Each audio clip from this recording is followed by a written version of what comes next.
फ़िल्मों में सबसे स्टाइलिश आदमी को दिखाने के लिए आजकल टैटू का काफ़ी इस्तेमाल होता है कि टैटू बनाया हुआ है और बंदा जो है हीरो बड़ा ही स्टाइलिश लग रहा है। तो टैटू आजकल काफ़ी ज़्यादा प्रचलन में है।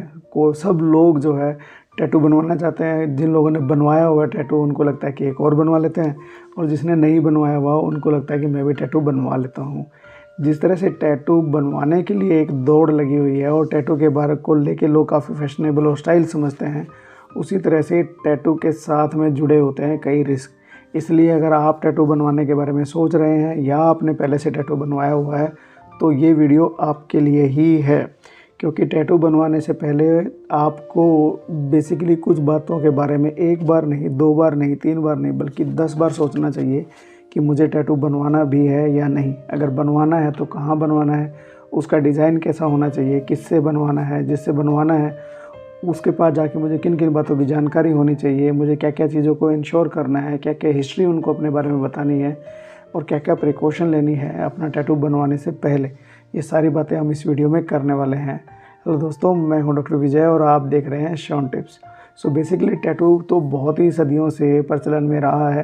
पहले जो है इंक और स्याही जो सिर्फ ऊपर की तरफ लगाते थे उससे टैटू बनते थे। धीरे धीरे ये देखा गया कि वो तो टेम्परेरी टैटू है, तो हमको परमानेंट टैटू बनाना है, क्योंकि टैटू लोग अपनी फीलिंग को एक्सप्रेस करने के लिए बनवाते हैं। किसी के प्रति अपने प्यार को, मोहब्बत को दिखाने के लिए, अपने गॉड के प्रति अपने समर्पण को एक्सप्रेस करने के लिए, कुछ रिलीजियस या कोई किसी पर्सन से रिलेटेड आपकी जो अफेक्शन को दिखाने के लिए टैटू बनवाते हैं।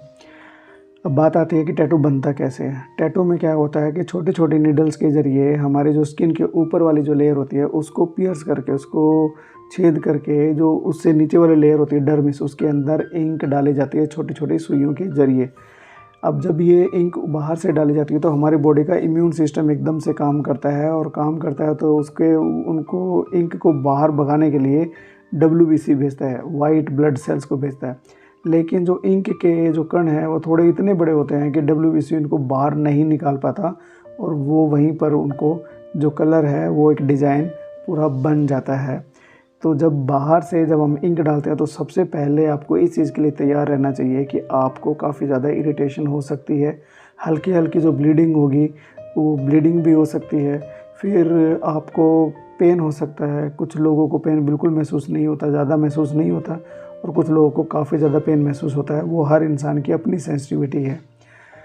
बेसिकली जो पेन इसलिए भी होता है क्योंकि बारीक बारीक सुइयाँ होती है, तो अब उसके लिए अलग से जो है एनेस्थीसिया या लोकल एनेस्थीसिया कुछ लगाने की ज़रूरत महसूस नहीं होती है। अब आपने इंक लग गई है, आपको जलन हो रही है, पेन हो रहा है, कई बार उसके अंदर स्वेलिंग भी हो जाती है, और कुछ लोगों में टैटू वाली जगह इन्फेक्ट भी हो जाती है अगर वो सही से क्लीन किया ना गया हो, या बनने के बाद में उसकी साफ़ सफाई अच्छे से ना रखी हो, या फिर आपने टाइट कपड़े पहने हो जिसकी वजह से वो पूरी तरह से अच्छे से हील नहीं हो पाया हो। क्योंकि टैटू बनेगा जब पूरी तरह से वो हील हो जाएगा, क्योंकि उसको टाइम लगता है। कभी ऐसा नहीं है कि आज टैटू बनवाया और कल से ही वो सही हो गया, उसको कुछ हफ्ते तक लग सकते हैं। जैसे जैसे वो हील होगा वैसे वैसे टैटू का कलर आएगा और वैसे वैसे टैटू का डिज़ाइन बाहर की तरफ आएगा। तो ये प्रॉब्लम हो सकती है इमीडिएटली आपको जो लगेगी। कुछ प्रॉब्लम्स होती हैं जो लंबे टाइम में हो सकती है। लंबे टाइम में प्रॉब्लम हो सकती है कि वो चीज़ जो है धीरे धीरे करके फेड होगी, सनलाइट से एक्सपोजर होगा तो उसका जो डिज़ाइन है वो धीरे धीरे धूमिल हो जाएगा। तो धूमिल हो जाएगा तो जो आपका टैटू आपको बहुत अच्छा और फैशनेबल लग रहा था वो अब आपको गंदा भी लग सकता है। कभी कभी रेयर केसेस में वही इंक जो है माइग्रेट होकर एक जगह से दूसरी जगह भी शिफ्ट होती है, जिसमें ज़्यादा बड़ी प्रॉब्लम हो सकती है। फिर क्या है कि सनलाइट के एक्सपोजर से भी उसमें कई बार उस जगह पे जो है बर्न जो है बहुत ज़्यादा होता है। कई जगह पे कई बार होता है, जैसे कि जिनके हाथ पाँव में कोई जब जल जाती है कोई चीज़ और उसके बाद में जो केलॉइड बनता है वो जगह इकट्ठी होकर जो एक मास सा बन जाता है, तो कई जगह पे टैटू में वो प्रॉब्लम भी आ जाती है। इन चीज़ों के साथ साथ कई बार लोगों को मानसिक तौर पे भी, मेंटली भी काफ़ी डिस्टर्बिंग फील होता है, क्योंकि उसको लगता है कि मैंने किसी का नाम लिखवाया था और अब वो फिर उनके लिए बड़ा रिग्रेट होता है, उनके लिए पछतावा भी होता है। तो कई फिर बाद में उनको टैटू जो है निकलवाना भी पड़ता है। उसके लिए भी अलग अलग टेक्निक्स होती है, उस पर हम फिर कभी बात करेंगे।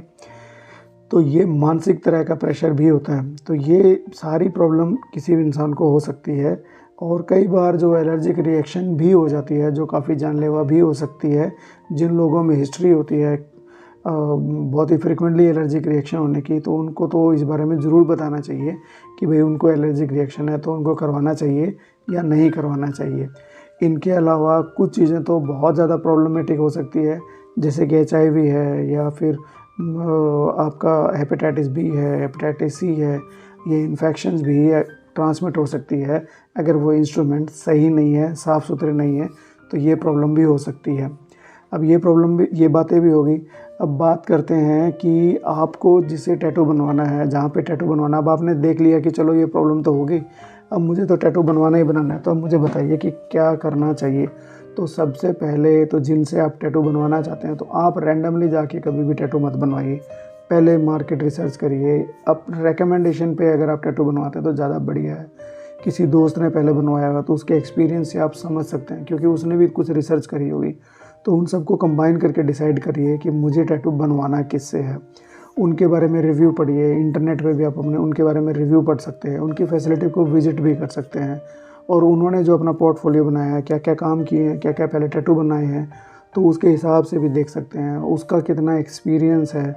ये सब चीज़ें आपको पहले से जाननी होगी। फिर आपको ये जानना है कि जब आप उससे बात करोगे तो क्या वो आपसे इन सब चीज़ों की हिस्ट्री पूछ रहा है कि आपको कोई पहले बीमारी तो नहीं है, कोई दवाई तो नहीं चल रही है, कोई एलर्जी तो नहीं है। ये सब अगर कोई डिटेल में हिस्ट्री पूछता है तो आपको एक आइडिया लग सकता है कि हाँ, उनको नॉलेज भी है और ये इन चीज़ों के बारे में इंक्वायर भी कर रहे हैं।